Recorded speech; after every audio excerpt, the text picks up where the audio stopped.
All right. Get the camera set up there.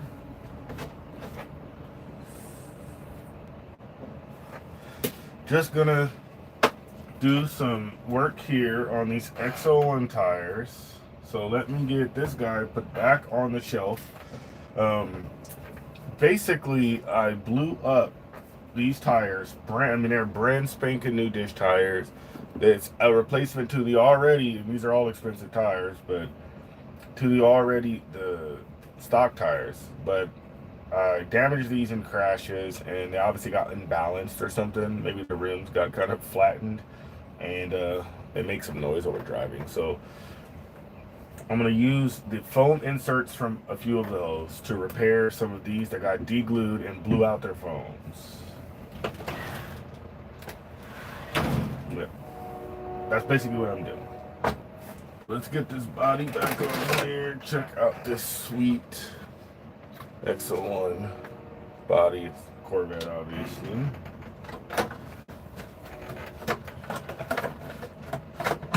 All right. Cool.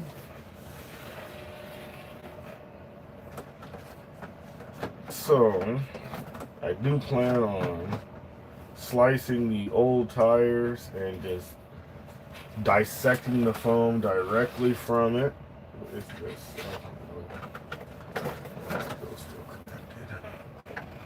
I mean, I've never done anything like that, so we'll kind of see how that goes. All right. Feel free to comment, ask any questions. It's kind of fun having a little bit of engagement going on.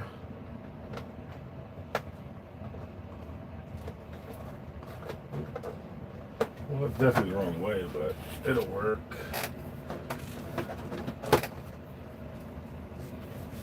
I don't know how many of I mean, obviously there's plenty out there because they make these for the XO1. Not traxxas, but some aftermarket people, obviously. But I don't think I've seen too many Corvette bodies like this. Loving it with these dish wheels. Dude, this looks so sweet. I'm sure I'm going to put a big speed running wing on the back of this guy, but 8S Corvette. Oh, man. Oh, man, how lovely. How lovely.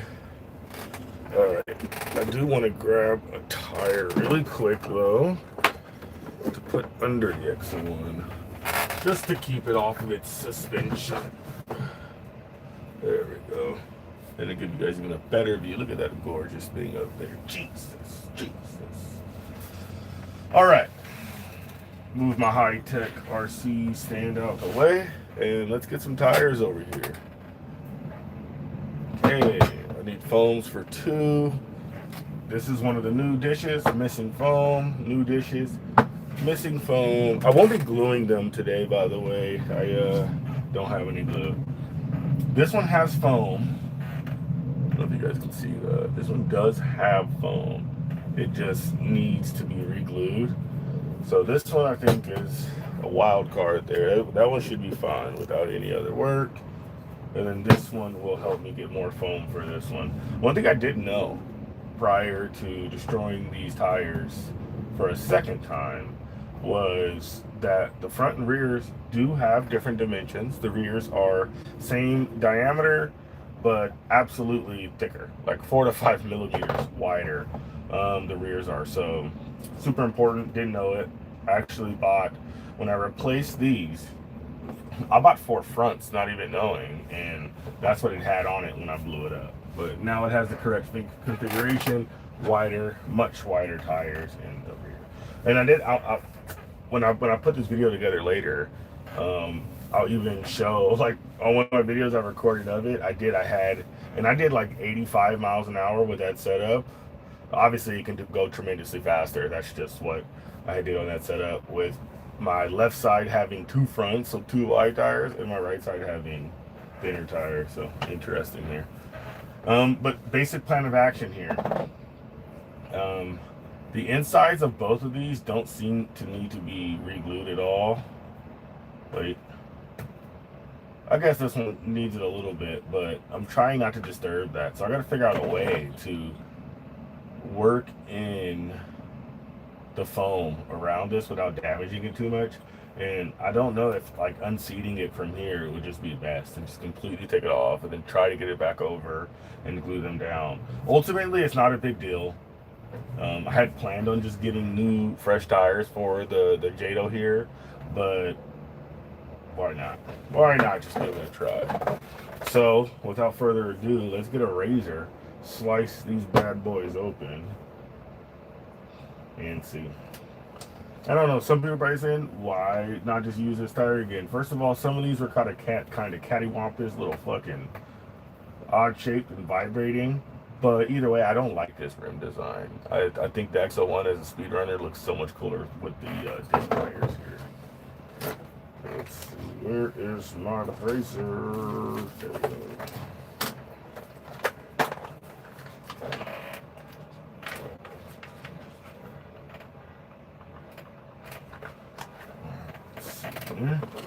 Let's get these guys cut open.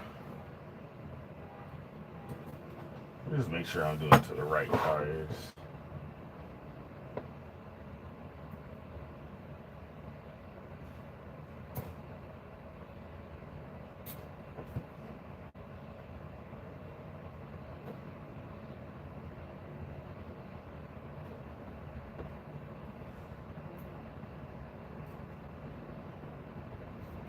I'm gonna play some videos in the background. If you guys hop on and somebody's watching, feel free to comment and let me know, and I'll turn the video off and respond to you. But for the time being, I'm just gonna play videos.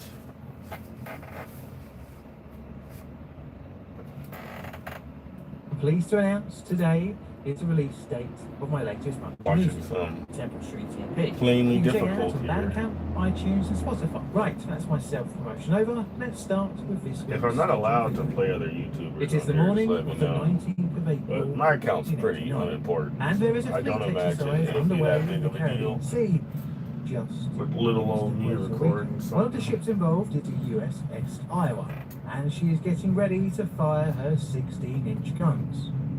Turret 1 attempts to fire its 3 guns. All go but one. Quickly, the order to fire Turret 2's guns was given, but 81 seconds later, an unexpected explosion erupted from the turret's center gun. My name is John, and welcome to Plainly Difficult. Today we're looking at the USS Iowa disaster.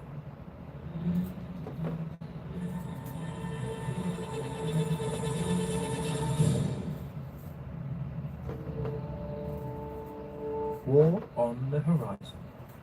Our story starts 40 years before the tragic day in April 1989, with war within spitting distance of the USA. It is the 1930s, and Japan is rampaging around parts of Asia. The USA, anticipating a clash with the emerging empire, has been war planning a naval clash. This was called War Plan Orange, and during this it was found that the US needed a counter to the Japanese Kongo class of battleships. This would come about in the form of the Iowa class of fast battleships, capable of speeding along at up to 33 knots, or 38 miles an hour fully loaded. Now, I'm not going to go too much into the pretty deep thick dive stuff, into man. the Iowa class. I definitely thought it was a bit thinner than that. Brilliant Battleship New Jersey YouTube channel covers these ships' history in much greater detail than I could attempt to achieve. But what we do need to talk about is Iowa's guns, and a brief look at her service life. The guns.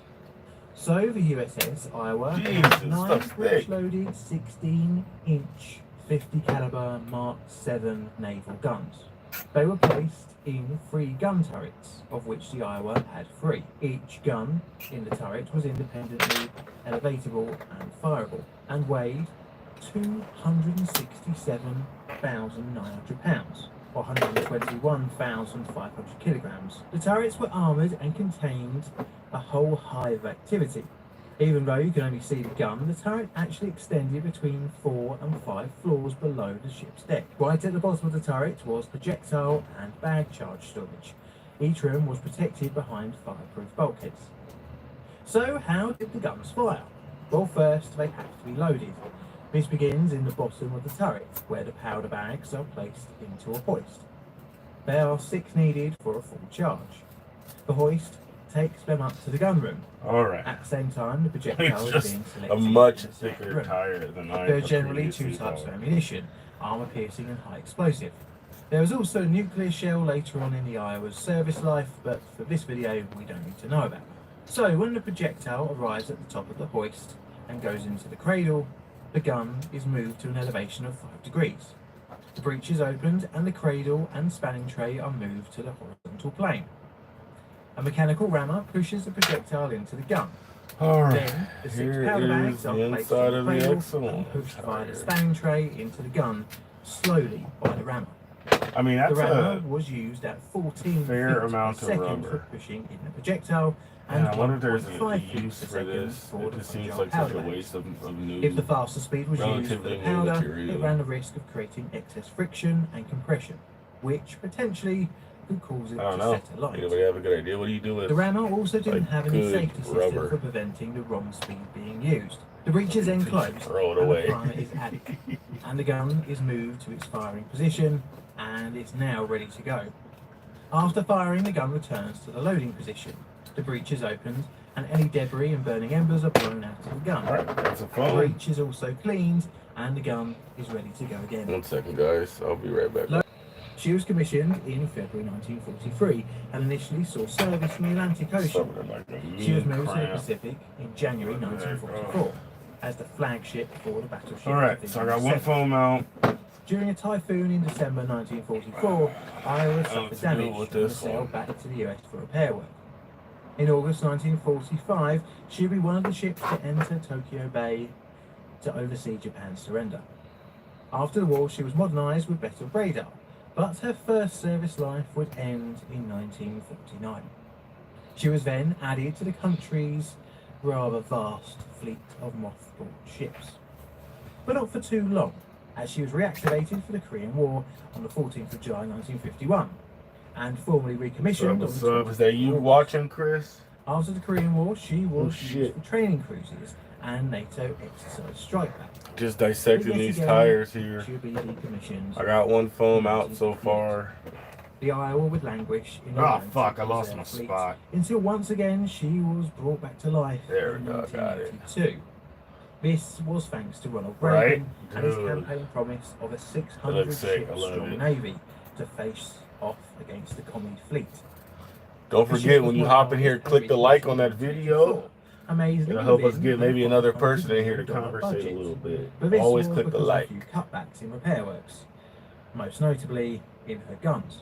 One other cutback was that Just the watching US some Navy Board of Inspection and Plainly Survey difficult here. in-serve inspection was not But I have complete. nobody watching, so I It would just take the been, best part of 2 let me years turn until this the off for now. inspection. Just been sitting here doing this and watching.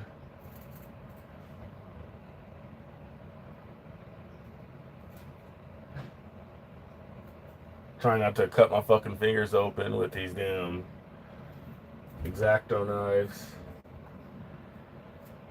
Alright, one side down. I'm sure I got some super glue sitting around. If I find it, I'll probably end up even gluing it. No, man, I'll just go get some super glue. I kind of wanted the little fine tip, you know, but I'll order. I mean, I don't. Did I order it? I might have ordered the glue already, but either way, I'll just get some super glue tonight. And I mean, it's already a hack job, you know.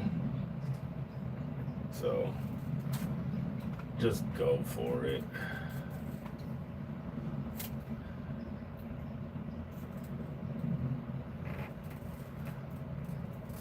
It'd be cool. I mean, if these tires actually survive, I'll be super impressed. And maybe more encouraged to do more tire repairs in the future.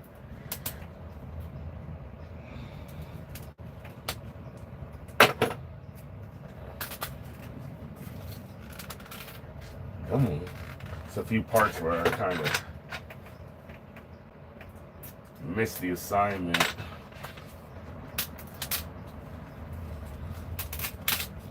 All right, foam number 2. And I was like, after pulling off this like rubber, it's like, first of all, fairly much thicker than I thought it really was. It's still pretty good material. I know I'm sounding super cheap, but I'm like, man, what use? I need some kind of use. Maybe if I like, one thing I was thinking, like if I build some kind of basher and make a big bumper for it or something, like that'd be a nice like bumper plate, you know, a little rubber cover for a little bumper or something. I don't know. It just seems like good material to waste. It's good rubber. I'm gonna be a hoarder of shit, dude. I know it. Big hoarder. All right, so I got 2 foams. These rims are garbage now.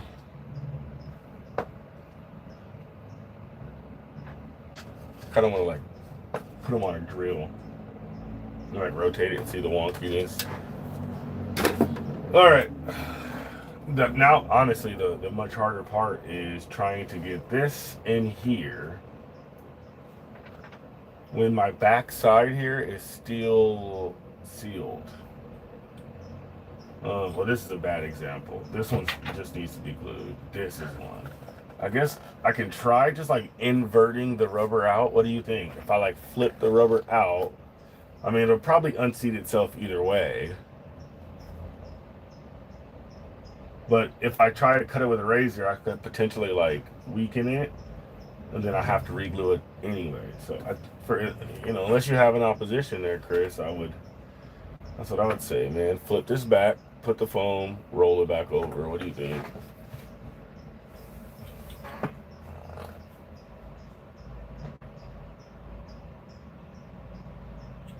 I keep staring at the camera. I'm gonna do it with this one. If you think of an idea, let me know. We'll try it with the other one. For now, I'm gonna try just rolling this bitch inside out.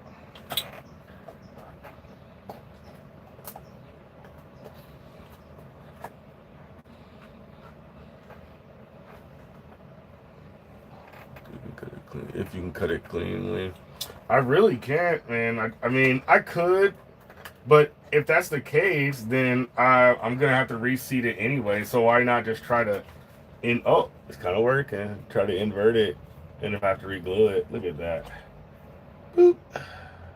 That bead still looks pretty much in there.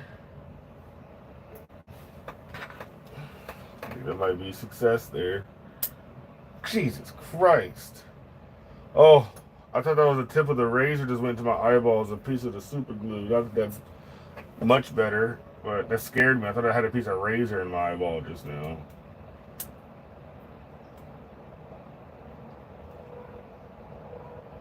Yep, seemed like it worked. You know what? It's not super heavily glued. Don't really have the tools to... I guess I could use a little like rotary tool or something to clean it out of it, but we don't do that around here. All right, I got a foam in. Let's flip this guy back over. Oh, look at that, dude. Oh, not too early. Not too early now. Let's see. Oh, yeah. Oh, yeah.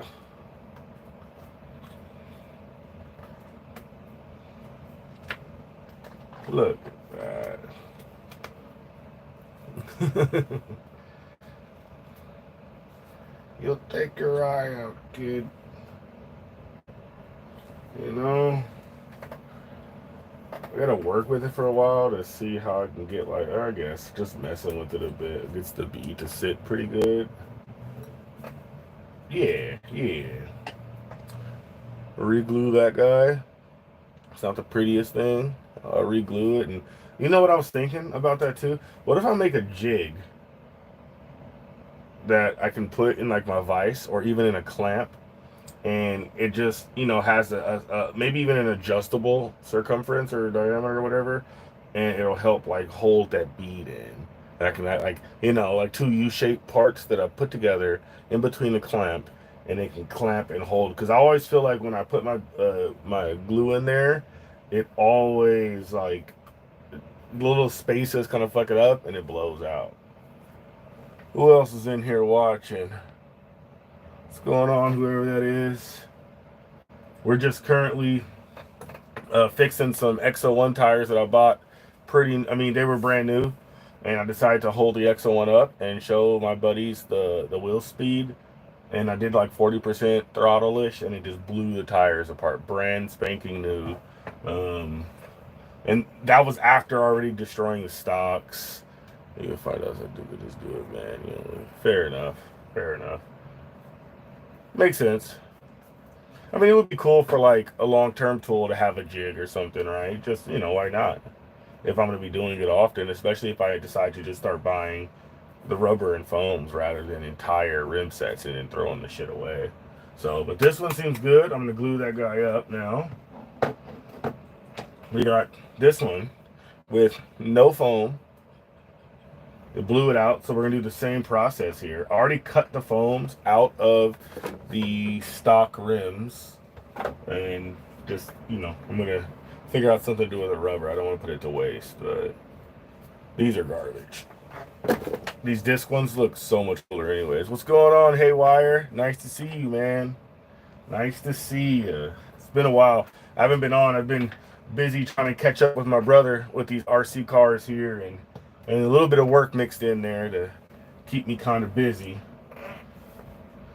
All right, so I'm going to do the same thing I just did with the other one. I'm going to invert this outward. Oh, I still got a little bit of glue. All right, gotta do our precision stuff. Chris said, yo, yes, Haywire. All right, let's see here. If I miss your comment, my bad. I'm trying not to screw this up here. All right, let's see here.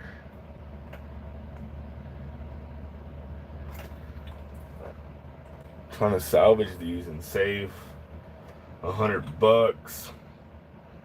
Put that towards something else.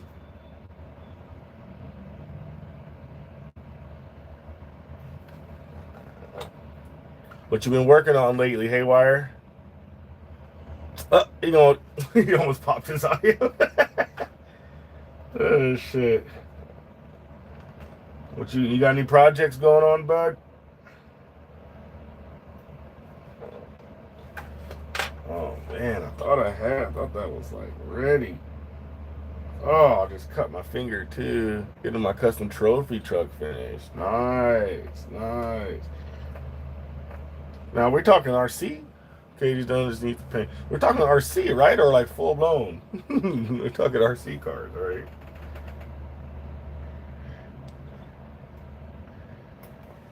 Let's see. Oh man. He said RC, yeah, I wish. Don't we all, dude? Yes, sir. Oh man, there's gonna be some material left down there from the bead. I don't really know how to appropriately. It's crazy. I wish it would have separated itself more. Just put it back on the XO1 and just run it again so it blows off the rubber. Hey, that might be the solution. Well, no, I don't know if it's the best solution, but it might be. I need to throw this guy in the vise right here real quick. So I'm going to be off camera for a second. Alright, let's see.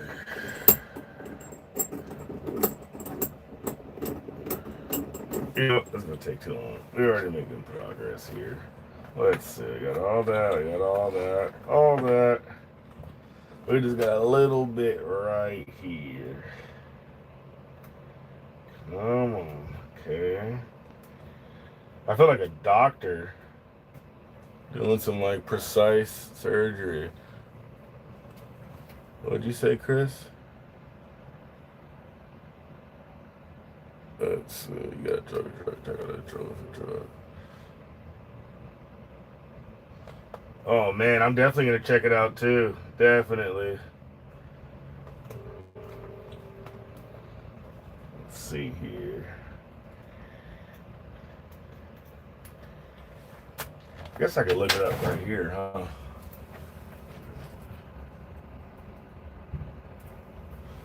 Let's see something.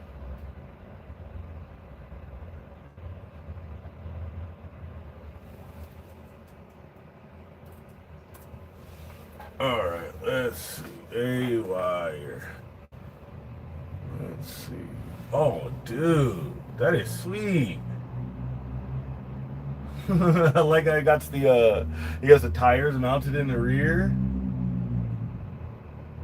Oh, that's badass, man.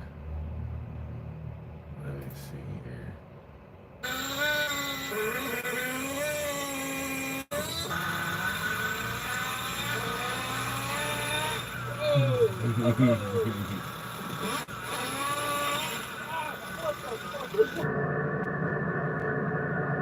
Man, that tire's ballooning mad weird on that shit, dude. That's awesome.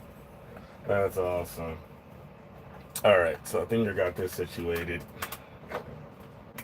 All right, tires inverted. There is some material in here I'm gonna kind of clean out a bit.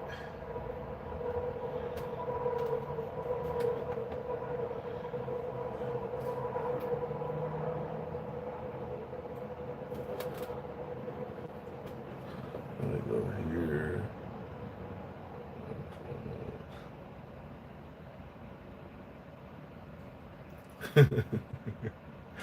2 years in the making. No, that thing's super cool, man. Super cool. I wish I did more nitro. Just a little easier to whip out the electrics like on the block. You know what I mean? Otherwise, those nitros be pissing all my neighbors off. I couldn't like drive it in the mornings or the nights when I have time. That thing's super sweet. Alright, let's see here. Yeah, I got a few more projects since the last time you were watching. You know, I got the Jado there. And that's going to be on 6S tomorrow. It's on 4S right now, but with a Mamba Monster X and a 2200 kV Castle motor. So it's 6S capable. But I get that battery. I have no 6S. I have one 3S and no 6S. Almost all 4S batteries. And I'll get that put in there tomorrow and see what we're getting out of it. Should be fun. It's a Willy monster though. It's kind of ridiculously willying. So I took a few measures against that and see if it makes a difference. 90 decibels at idle. Can't say I know too much about decibel ratings, but 90 sounds loud in anything. It sounds like a great number in anything, dude. 90, Jesus. I'm hoping to hit 90 on this Jado tomorrow. I still got some gearing to do to it. It isn't on stock gearing. It's like a 2350, but I plan on changing that up quite a bit here and hopefully get some nice speeds out of it. The XO1 is all back together though up there. After it's being totaled and he said, let me see, 90 easy, 110 is the average concert. I mean, shit, I'm still getting there, you know what I mean? For me, that's pretty quick. I've been kind of an aviation nut for the past 2 years or so kind of just getting back into RC cars. So the fastest I've even been right now, only because of mostly crashes and repairs, is like what 85, crazy at 85 with the XO1. But and I'm in the Bay Area, so it's not like I can just go around the corner and find a nice lot to drive it. A lot of it's finding the proper location. Oh, 110 average. So are you saying it's quiet then? Now I see what you're saying though. Okay, we're talking about decibel rating still. Got you. 90 is average cons or 110. Yeah, 110. So I mean that's pretty fucking loud. He said, yeah, 110 is insane for speed. I was like, shit, my bad, dude. Fuck. Nah, that's funny, man. Yeah, I don't know. I mean, I could sit here all day and try to dig some of this. I'd say perfect. Yeah, 110 soon seems practical. I do think the XO1. I feel like it can do more than 110. I just gotta get it there. So I'm the only one to blame right now. I'm not gonna fight any more material out of this. Just gonna get it on here. Oof, no. Put that side first. There's like a little tear in the tire there. I don't want to agitate too much.